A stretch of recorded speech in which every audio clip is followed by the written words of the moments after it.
ಶೂರ್ಪಣಕಿ ನಿಂಗೊತ್ತ ಆ ರಾವಣ ಹೆಂಗ್ ಸತ್ತ. ಶೂರ್ಪಣಕಿನೇ ಅವಳ ಸಹೋದರನ ಅಂತ್ಯಕ್ಕೆ ಒಂದು ರೀತಿ ಕಾರಣನ. ಇದೇ ಇವತ್ತಿನ ಕತೆ. ಋಷಿ ವಿಶ್ರವ ಮತ್ತು ಕೈಕಸಿಯ ಮಕ್ಕಳು ರಾವಣ, ಕುಂಭಕರ್ಣ, ವಿಭೀಷಣ ಮತ್ತು ಮೀನಾಕ್ಷಿ.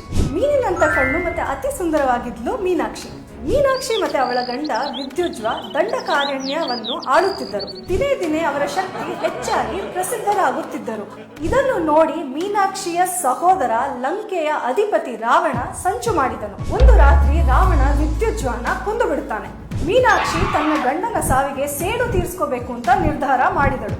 ಅವಳ ತಾಂತ್ರಿಕ ಶಕ್ತಿಯನ್ನು ಉಪಯೋಗಿಸಿ ಶೂರ್ಪಣಕಿ ಆದಳು. ಇದೇ ರಾವಣನ ವಿನಾಶಕ್ಕೆ ದೊಡ್ಡ ಕಾರಣವಾಯಿತು. ಕೆಲವು ವರ್ಷಗಳ ನಂತರ ರಾಮ, ಲಕ್ಷ್ಮಣ, ಸೀತೆಯನ್ನ ಶೂರ್ಪಣಕಿ ಅರಣ್ಯದಲ್ಲಿ ನೋಡಿ ಸಂಚು ಮಾಡುತ್ತಾಳೆ.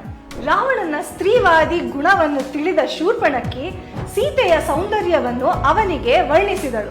ಅಲ್ಲಿಂದ ಶುರುವಾಯಿತು ಸೀತೆಯ ಅಪಹರಣ, ಲಂಕೆಯ ದುರ್ಗತಿ, ರಾವಣನ ಅಂತ್ಯ.